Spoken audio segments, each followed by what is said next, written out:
Hello, ladies and gentlemen. Welcome to the backstory. If you're new here, kindly hit the subscribe button and the notification bell down below so that you can be notified when we post a new video. Now, ladies and gentlemen, yesterday, President William Ruto signed into law the controversial housing levy bill into law. Now, after the signing paves the way for the government to continue collecting a housing levy of 1.5% of a worker's monthly pay. Now, immediately after signing that bill, Busia Senator OKIYA came out to warn the president that he will take him to court. This is after a video emerged of the president mocking the Busia senator and other lawyers and stakeholders who took that controversial bill to a court of law. So I want us to watch that video.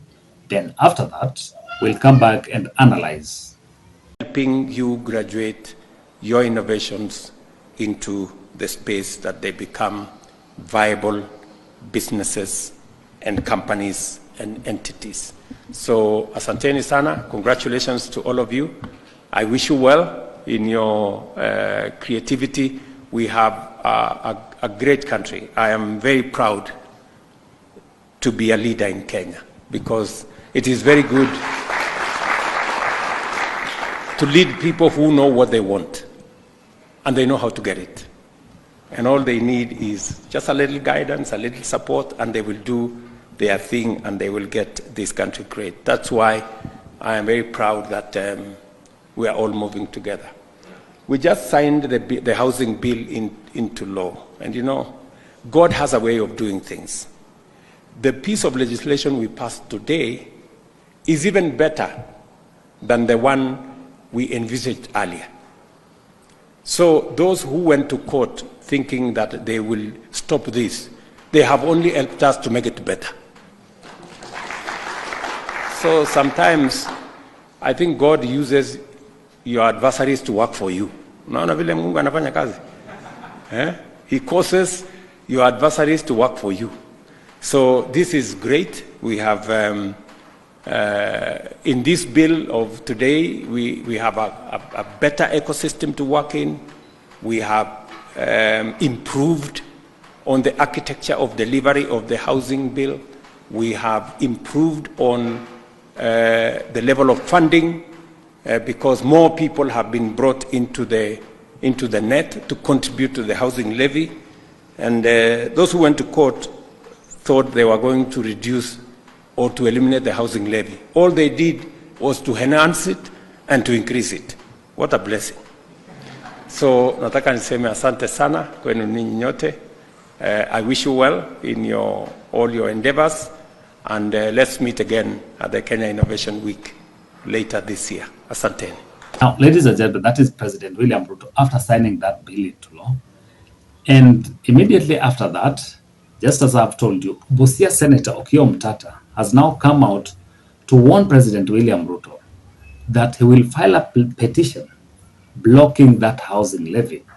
Busia Senator was talking to Kenyans.co.ke, where he announced that he was moving to court to block the revised bill or the revised housing levy. OKIYA, while talking to Kenyans.co.ke,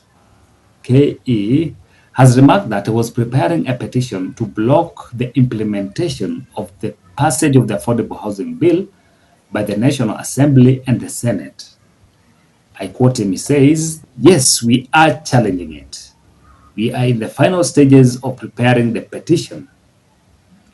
OMTATA further says that the petition will take into consideration the amendments made to the bill by the Senate on Tuesday.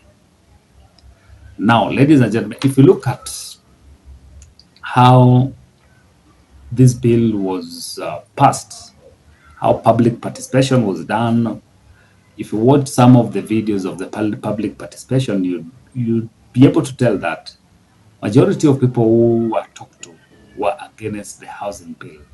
Even though Parliament has moved away from employers paying 1.5%, which is a big plus to employers because now they'll not incur more expenses in terms of recurrent expenditure or running their businesses.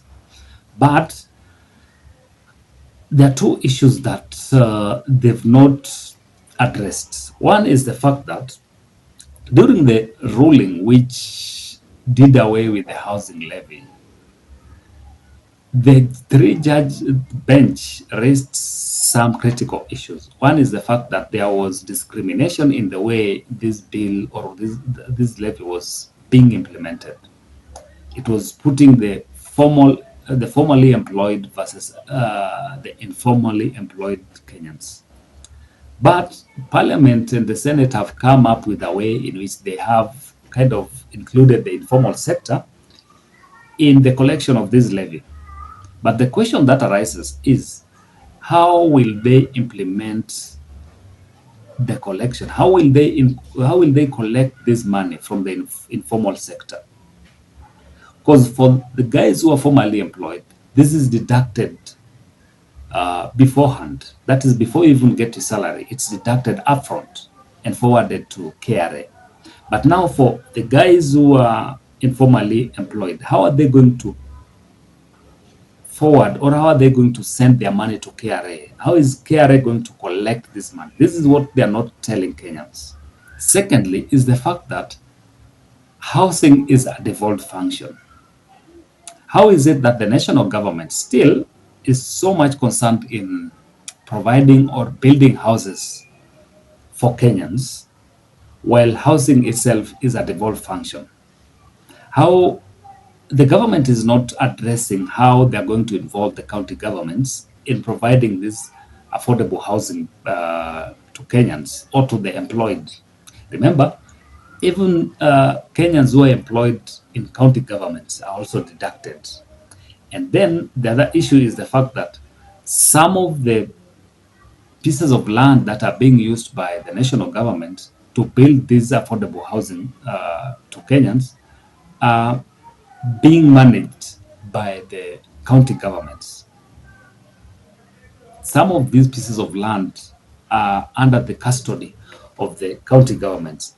And you find that the national government is taking up these pieces of land without fully involving the county governments in the management. So it's like there is a way in which the national government is trying to take up some of the roles of the county governments. And this has been seen in several cases. Like, take, for example, another issue which has also brought a lot of conflict between the national government and the county governments is in the issue of licensing of alcoholic drinks. Just the other day, the national government made a unanimous kind of decision to do away with some of the licenses, that is the licensing of liquor in every part of the country.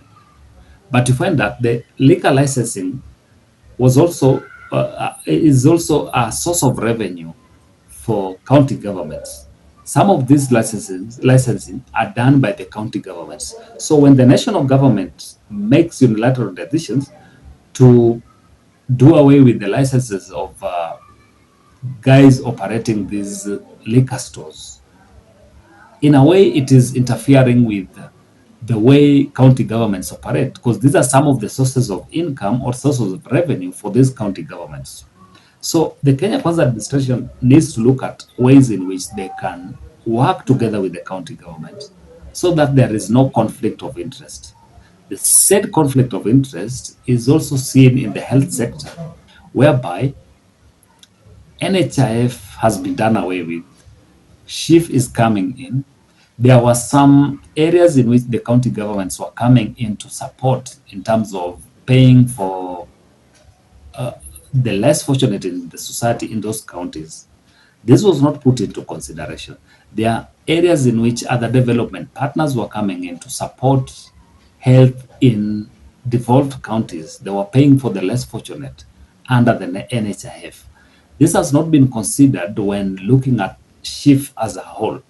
So there is a way in which the Kenya Kwanza administration is trying to kind of sabotage county operations in a very subtle way without Kenyans realizing.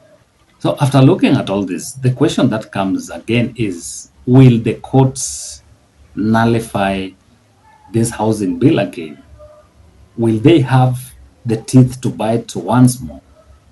Because if you look at how President Ruto put a lot of pressure on the courts when the first bill was passed into law, it was putting a lot of pressure on the courts so that they could make rulings that are favorable to his administration. But what Kenyans are looking at is, will the courts stand up again and defend them against this housing levy? So many people in the formal sector are pro the fact that OMTATA is going to court to challenge this housing levy in a court of law, and their hope is pegged on the fact that they believe that OMTATA can deliver. But the question is, will the courts rise up to the occasion and be counted on by Kenyans so as to put a stop to this housing levy? But if you look at what has been happening, President Ruto, leading to this ruling or leading to the courts making that nullification, was putting a lot of pressure on judicial officers, starting with the judges and all other judicial officers, so that they could make a ruling which is favorable to his government. But this is the second time that OMTATA is going to court. Will the court and the judicial officers stand up to be counted? Will they make a ruling? Will they look at the substance of the petition and make a ruling that will make a final stop to this housing levy? Because if you look at what the members of parliament have passed, it still doesn't address some of the key issues that were raised by the court of law. Will the courts nullify the second time? That is the question. Because OMTATA will present this to the High Court. And I think one of the prayers that it will make is for the courts to stop the deduction of that housing levy until that case is heard and determined. And this might go up to the Supreme Court. It will take several months ahead of us. So our prayers, or the prayers of guys who are in the formal sector, is for the courts to make a ruling so that this is stopped until a final determination of that case is made. So, ladies and gentlemen, this is going to be a very, very interesting kind of petition in a court of law or in the corridors of justice. We'll keep monitoring what is going on and we'll keep you guys posted. So, for more information, keep it here. And if you are new here, kindly hit the subscribe button and the notification bell down below so that you can be notified when we post a new video. Until next time, bye-bye.